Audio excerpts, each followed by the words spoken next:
Hello, everyone, and welcome back to the Extra Lap podcast. Today, we are lucky enough to have with us Olympic runner Steve Scott. Steve, how are you today? I'm doing great, doing great. It's a little bit chilly out today, but it's going to get nice later on. Perfect. Well, Steve, the first question I got for you is, how has your faith shaped your career? Unfortunately, I didn't become a Christian until after my career was over. And Mhm. that's one of my, I mean, it is my biggest regret in life that because I was exposed many times I was actively racing and training, but never really became committed, like I said, until I was done with my career. And I mean, the great thing is that I'm committed. Uh, the little thing that it would have helped me would have been, because I always was very nervous with bigger races. I mean, I get very anxious, very nervous. And when you have faith, it's like that song, Jesus Take the Wheel. It's like you don't ever have to worry. You just put it in his hands, and whatever he wants is gonna happen for you. So um, that was a small thing that I missed out on. I mean, having the commitment to Christ is the most important thing. But yeah, it's the biggest regret I have. Definitely. What advice would you give to someone to fall back on God if they're getting nervous before a big race? I think the key is you have to really commit. And when I did commit, I kind of dived into the Bible. I was on radio with Christian music, with Christian um, messages, and so it was really something that you have to believe and commit to. And if you really ask Christ into your heart, Mhm. um, it's going to happen for you. I mean, you just pray and say, "Hey, you take over. I'm feeling anxious. I'm feeling anxiety. Mhm. You take over for me, and whatever you want for me, then I'll be happy with that." And it's a very, very simple message, and it it does work. Definitely. And Steve, your running career is none less than just legendary. I mean, you ran 145 in the 800, 347 in the mile, and you had the great opportunity of winning the Olympic trials in 1980, but sadly, America had boycotted that. So what was the emotion after that, going into the 1980 Olympics? It was difficult because you couldn't really come out and say anything. Otherwise, you'd be labeled as un-American. Because we boycotted because the Soviet Union had invaded Afghanistan. And Mhm. so the US's reaction was, well, we're not going to go to Moscow for your Olympics because of, invading Afghanistan. So you were un-American and unpatriotic if you didn't support the boycott. Mhm. And several of my contemporaries, Dwight Stones, Francie LaRue, they just got blasted in the press for criticizing our government's decision. So Mhm. I was just a real young runner. I was very young.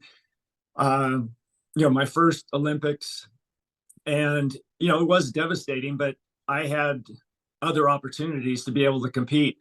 And I use an example, Don Page, who was at Villanova. I think he would have won the 800, Mhm. because it was the Ovett duel in 1980. And I don't think either of them could have beaten Don Page.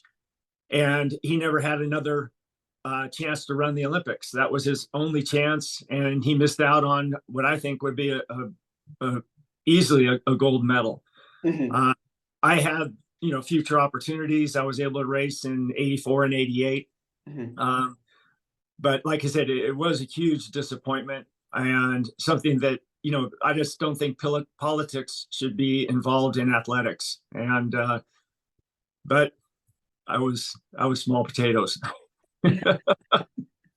Definitely. And you've been to many different Olympic trials. So what is it like just stepping on the line and getting ready for the Olympics trials? you know the trials are much more anxiety filling than the actual Olympics, Oh, because really? if you don't make the team, you're basically nothing. Mhm. If you make the Olympic team, you're always an Olympian. Hmm. And regardless of how you do in the Olympics, you're still there. You still compete, and you'll always be labeled as an Olympian. I'm a 3-time Olympian and Hmm. never medaled, but that can't be taken away. So the stress and the pressure is enormous in an Olympic trials. If you fail on that one day, if you get tripped and fall, if you get sick on that particular day, or Hmm. have allergies, then that opportunity is lost. So yeah, once the trials were over, there was a huge sigh of relief that okay, I'm there, and whatever happens now, we'll just do our best. Definitely. And often we find that the Olympic trials are more of a tactical race. So what advice would you give to a runner who has to use tactics? The biggest thing is to just stay out of trouble. Um, Mhm. my my biggest thing was my kick. So uh, again, against certain competition, against the top level, maybe not so much, but I had the combination of strength and speed. So if the pace went out very fast, I could hold on. If it became a kicker's race, then I had enough speed to be able to keep up with anybody Mhm. speed wise. But I think the biggest thing is to put yourself in a position where you can strike. Don't get boxed in. That's the most difficult thing. And in a slower race, you need to run wide, and you need to make sure that you're always on the shoulder of the person in front of you, not behind them, because as people start going by you, you don't have a way out unless you foul somebody. So um, it's always fun because in a tactical race, you're always thinking, what was the split? Where am I? Who's behind me? Do I have a lane to get through? I remember one of the U.S. championships up in Eugene, Oregon. Um, I was boxed in. I had no way out. And we come to the home stretch, and I'm in lane one, and people are all around me. I have no way to get out. They all move out of lane one because Mhm. as you come down the home stretch, you kind of move out, and Yeah. it left me a lane in lane one, and I went by everybody inside. So sometimes you just get lucky, but I think the main thing is to always stay involved in the race, know where you are, know where your competition is, and always have a free lane so that you can go when the competition goes. Definitely. And your career just screams longevity. If I'm not wrong, you have the record amount of sub 4 minute miles. Yes, I do. How do you recover and just continue to keep pushing out sub fours like that? Um, it kind of goes back to the training. I was probably I didn't have the leg speed of a Cram or a Co or an Yvette, Hmm. but did have was I had enormous amounts of strength, which we'll get into in the training part in a little bit. But Hmm. um, I was stronger than everybody else, and I could recover very quickly. I'd run a race and go jog back to the hotel running sub 6 minute pace on the way back to the hotel. So uh, I could run 48 minutes for 10 miles, 103 half marathon. Hmm. Uh, so I had an enormous amount of strength, which enabled me to recover very quickly. Hmm. Um, I remember one weekend I was running a mile in LA on Friday night. It was the Sunkist meet. And then there was a meet at the Houston Astrodome on Saturday, and it was supposed to be Saturday evening. Hmm. So I ran the race on Friday night, won the mile, Hmm. and then had to fly in right away because they moved up the race time to noon. So I had to get to plane at midnight, got in at like 6, 7 in the morning into Houston, had about an hour or two of sleep, and then went and ran the race and won the race against people who were rested there in Houston. So you can't do that unless you have tremendous strength. And that was always my thing was I'm stronger than everybody else. Hmm. Definitely. And how would you say that you trained like to get that strength? What was the average week for you, training wise? My weekly mileage goal was 80 miles a week. Hmm. And it was a combination of two a day workouts. I would do a 15-mile long run, and the long run was, I mean, people hated to run with me because my long run was their threshold or race pace. Mhm. But that took time. It wasn't something that came right away. I was behind everybody because I didn't train really hard in high school. I was a low mileage person in high school, didn't run, year round. Didn't start running track until my junior year of high school. Mhm. And so I didn't have that huge mileage base that my competitors had. So Mhm. college was a real learning experience. I went to UC Irvine, and my first 100-mile week was our first week of training when I was in college. Oh, geez. That's a way to start college right there. Yeah, yeah. And I mean, I was 30 miles a week in high school. And like I said, it wasn't year round. I'd ran cross country season, take the time off, then start on the track season. And so, I wasn't running year round until I got to college and then started doing the two-a-days. But, a week would be, like I said, 80 miles a week. We would do a long run. We'd have some sort of interval workout and then hill repeats. Mhm. Uh, Go do a 200, 300 yard hill, Mhm. powering up it. Uh, a workout we do would be maybe 10 times a mile with 3 minutes rest, running 440 to 450. Mhm. Um, and then, the mileage was all good quality mileage as well. Definitely. And out of all the training you did, was there a particular workout that you did that just stood out? Like, do you remember maybe your best workout? One that I was really happy with, it was actually in '88 before the summer before or actually fall before, not fall, spring before the '88 Olympics. And I went down to the track at Point Loma University, Mhm. and I was all by myself, didn't have anybody timing me. And I did 2 times a mile with 5 minutes rest. Mhm. One was 403, the second was 401. Oh, geez. That is. So, that's a lot of strength. Mhm. Uh, and then, we do workout 2 or 3 sets of 400, 800, 400 with, minimal recovery in between. It's usually a jogging recovery. Mhm. And the 800s and 155, Mhm. uh, the 400s and 57, 56, and then, always finished my last interval or my last set of interval the fastest of the workout. So Mhm. if the first set was 155, the second set would be 154. If the first set of 400s was 57, I try to close with a 52 Definitely. uh, at the end of the workout. So every workout I did was always try to make the last interval as fast as you possibly can. Mhm. Definitely. And we asked the viewers of the podcast to ask you a few questions, and they always come through. And the first question they asked was, how special was it to represent Team USA? It's always a treat. I mean, it's something, even if it's like I would run against the Russians up in Berkeley, Mhm. and you're representing your country, and it adds that little, not a little bit, a lot to saying, hey, I need to represent, I need to do the very best I can Mhm. and win it basically for my country.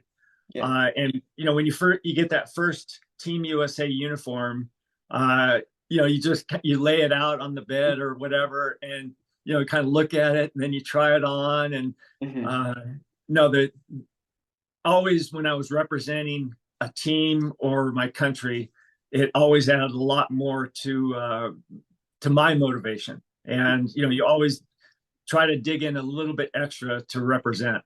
Definitely, it's always a privilege, I would assume, to just put on that jersey and know that you're putting it on for your country and, giving it to represent all of the people in America. And another Now, question was, this is an interesting one. Did you ever meet Steve Prefontaine? no, I never did. The closest I came, we were running, I think the Sunkist Invitational again, and it was the year before he passed away. I was running a relay, or like yeah, I think it was a relay, and I saw him warming up down below. There was a warm up area beneath the state or outside the stadium, and so I saw him warming up, and I was warming up, so I didn't see him race, but that's as close as I got. Unfortunately, later that summer is when he passed away. Yeah. And another question was, what is your go-to pre-session meal? Um, my stomach was always really particular. Mhm. Again, I had the nervousness and the stress would just play havoc with my stomach. So I had to, if it was a big race, I couldn't eat 5 hours before the race, 5 or 6 hours. Mhm. Workout, same thing, 3 or 4 hours before a workout. I just couldn't eat anything as substantial. And usually for me, it was something light. Pasta was always a go-to for me. I loved lasagna. I mean, that was my favorite. My mom made macaroni and cheese, which cheese probably wasn't the best idea, but yeah, Mhm. at least you digest it fairly quickly. Mhm. Uh, but it reminds me of, again, it depends upon your system and your stress level, et cetera. I remember Suleiman Nyambui, he's from Tanzania. He was running a 2 mile in the Millrose Games in New York. Mhm. And I went for a walk because I wasn't running for a couple hours later. And I see him in a McDonald's eating a hamburger. Oh, geez. And he's racing like in 2 hours. And I walk up to him and I go, Suleiman, what are you doing? You're eating a hamburger before you race? And he Mhm. goes, I run with my legs, not with my stomach. That that might be one of the most unexpected things. Just seeing a runner of his caliber at McDonald's 2 hours. Yeah, it was shocking. I mean, and just his comment of running with the legs and not the stomach is kind of crazy. Yeah, but he didn't have a worry. I mean, he was going to go out and he's going to race, and it wouldn't bother his stomach. Mhm. And so, I think it shows that the higher your stress level, the more you have to watch what you eat and how much you eat and when you eat. Mhm. Definitely. And the next question was, how did you train to PR in the mile? Um, for me, it was first of all, you have to build the strength. And like when you said, "What's your go-to workout?" There's not really one go-to workout. It's years of building the strength and not missing out on the speed, because the mile is that perfect race where you've got to have strength and you've got to have leg speed.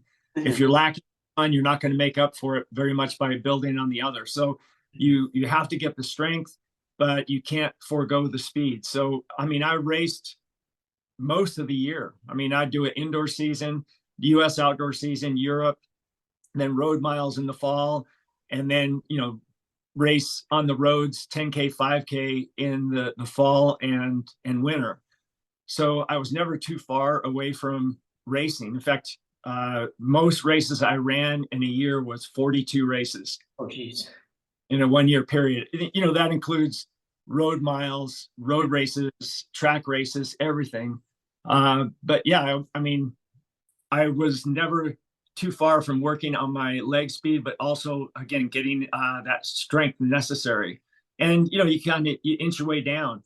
When I ran the American record in the mile, I had run 3:48 the week before, Mhm. and we went to this small town up in Berkelo in Norway, Mhm. and I ran my PR in the 800.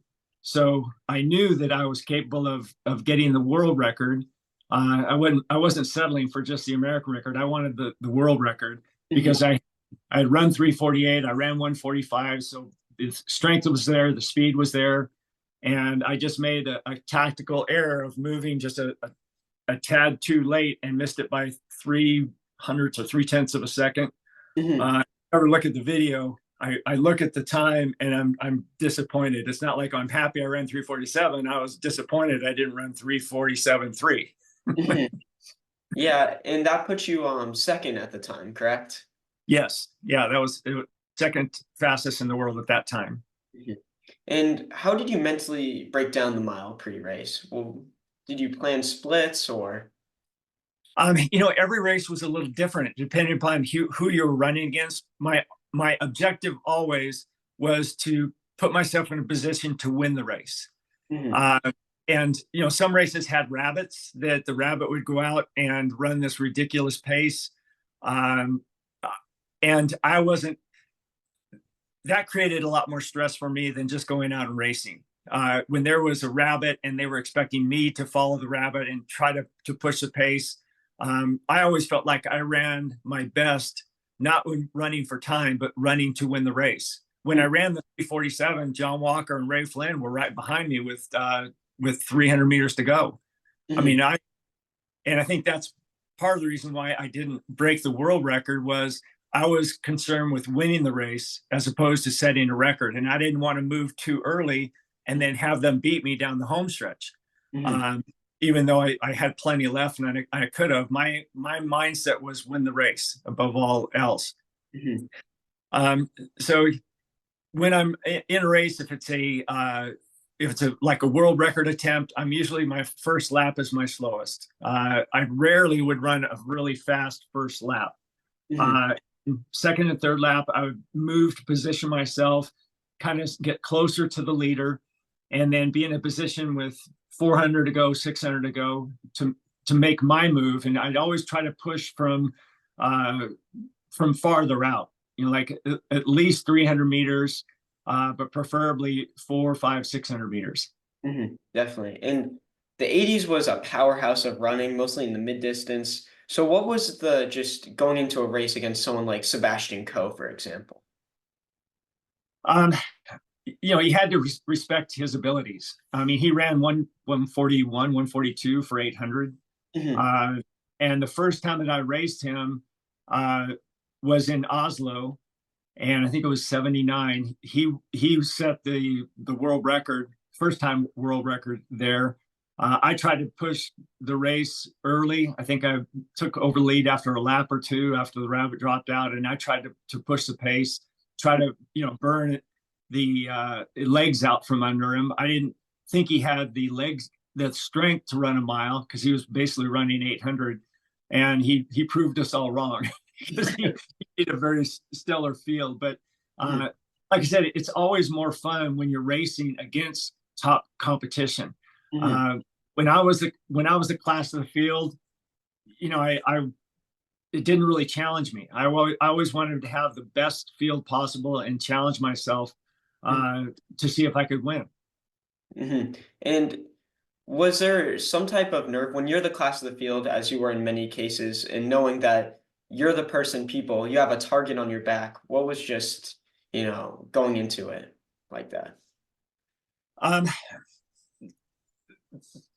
It's challenging because you've got to be on your top of the game because they're always trying to beat you, just like I was always trying to beat Coe or Ovett or Cram.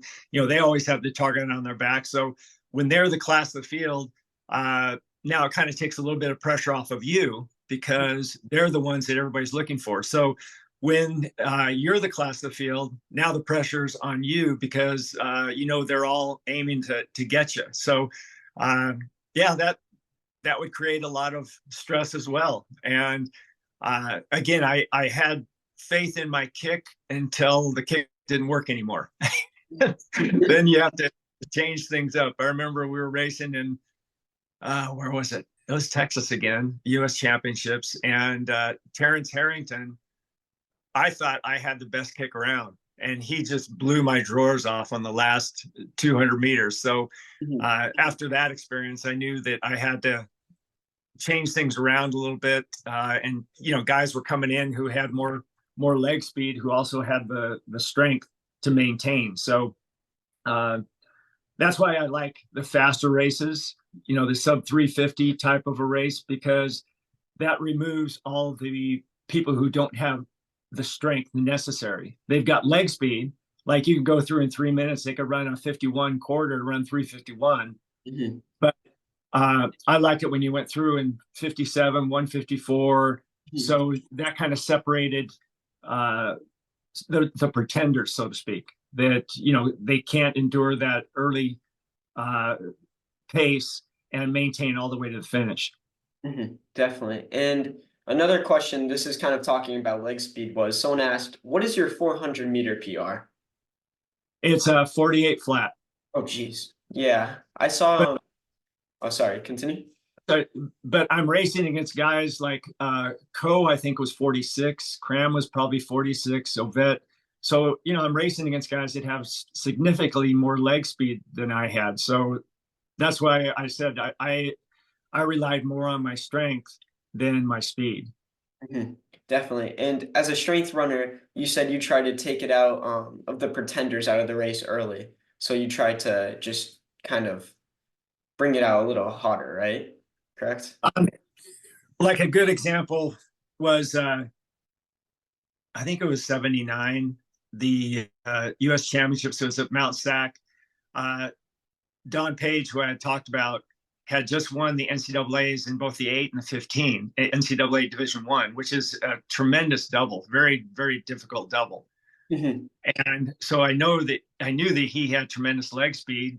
Probably didn't have the strength that I had. So in the race, the pace was set for the first lap, and this was my coach's race plan was after the first lap, incrementally every 100 meters pick up the pace. So you don't really feel it until later on. So I kept picking it up a little bit every 100 meters, a little bit more, a little bit more, a little bit more. And then by the time we got to the home stretch, he was on my shoulder. He went wide to try to make a move, but I ran the strength out of the speed out of his legs. Just I ran that speed out, and I was able to beat him. So that would be an example of a tactic that I would use to try to beat somebody with more leg speed. Hmm. And another question, this is an interesting one. What do you think of the increase of technology in shoes? I'm just been made aware of it. I didn't, Hmm. but it's pretty amazing. The carbon plate, is that what you're talking about? Yes. Yeah, I mean, the evidence is there that it definitely aids in your performance, and it would have been interesting to see how fast I could have run if I had those shoes available. But that's the thing. Everything in my era, we were better than the 60s, 50s, 60s, and early 70s. Hmm. So, this era is better than things that we had. I mean, the track technology has changed, indoor track technology has changed. Hmm. Um, the training technology has changed. I don't think there was a lot of research into training in my day. We just kind of went out and did we were really heavily into Lydiard, Arthur Lydiard training. Hmm. Uh, so I think that everything is a little bit more advanced, and you could see it. I mean, look at the times that people are running. It's incredible. Hmm. Definitely. And what's your thoughts on people like, the American himself, Jurgen Nagus and Jakob Ingebrigtsen, and the times they're just putting down right now? Well, the Goose is incredible. I mean, he is the future of running. I saw, what he did indoors, ran 3:47 indoors, Hmm. and then didn't quite run as well as he wanted in the World Championships, but at Eugene at the end of the season to run that fast at the end of the season, that was like the last race of the year. Hmm. Uh, I mean, just an incredible performance.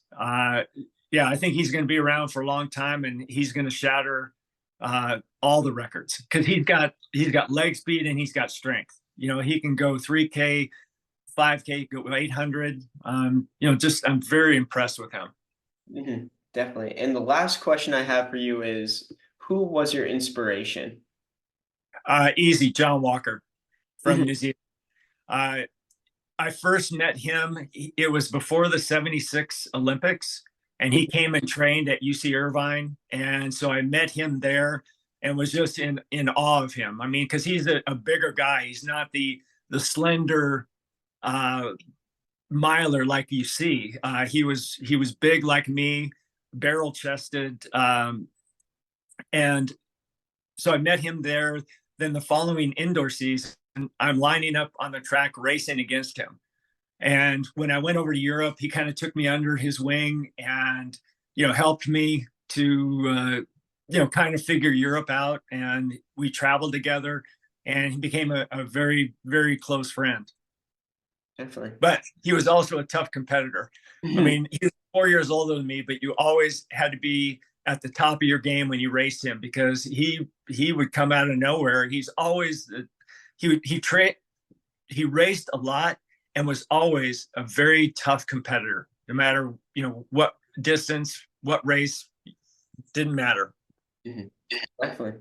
Well, thank you so much for hopping on the podcast. Till our next lap, everyone. Thank you for watching. Thank you.